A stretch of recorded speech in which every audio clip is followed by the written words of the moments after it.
So what are the numbers for you gave me the numbers for the people that was on Medicare. Now what about Social Security? I think the people on Social Security are about 50 million. I'm just going by memory, about 50 million. No, what about the people that's coming off of Social Security? You mean that are going to be kicked off of Social Security? Yes. Why are we becoming crowdsourced Google? What's going on here? Like, we don't need to be doing research. Well, it's a legitimate question. My answer is I don't know. Do you? About 7.5 million. 7.5 million out of 50 million. Okay. That being on 50 million, so we're kicking off a good. No, it's 7.5 million estimated, just depending. I think in 2023, I'd have to look it up. It's about, I'd just give it a round number, 8 million, 8 to 10 million people are collecting Social Security. So even those numbers are way off. So the 50 million number is way off?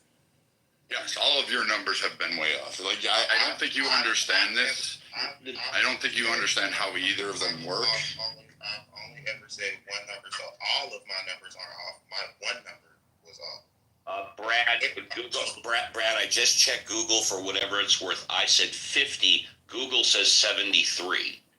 I thought it was closer to 50 on Social Security. I'm sorry, I thought you were asking for SSI. I apologize.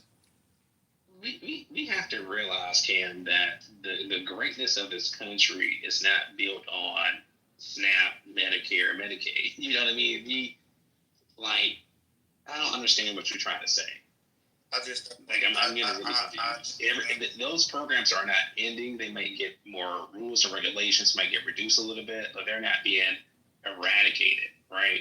I just think when we start taking away some of the quality of life benefits for our citizens, that's what's going to end up being a hindrance, because country is only as good as its citizens, and if everybody in your country wants to leave, then you don't even have a government.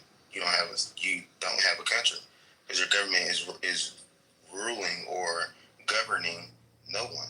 And sir, that's a reasonable take. I disagree with it, but it's a reasonable take. As soon as you start taking benefits away from your citizens, you're lowering the quality of life. I can appreciate that. I respectfully disagree with it, but at least that take is reasonable.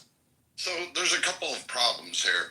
First, this problem has been existing since the 70s about Social Security. This has been an ongoing problem. The reason you're having your feelings tugged at you right now is because there's a guy in office who's not going to face a third term. And there are some Republicans that are just like, we've wanted this for decades. Decades, I'm telling you. They have wanted to basically overhaul the way the Social Security funds are working. There have been Democrats that wanted to do this. This used to be a bipartisan effort. There used to be pro and Social Security and benefits groups, and they weren't delineated on ideological lines. They were delineated on fiscal accountability because there were conservative Democrats back then who realized that this was a problem.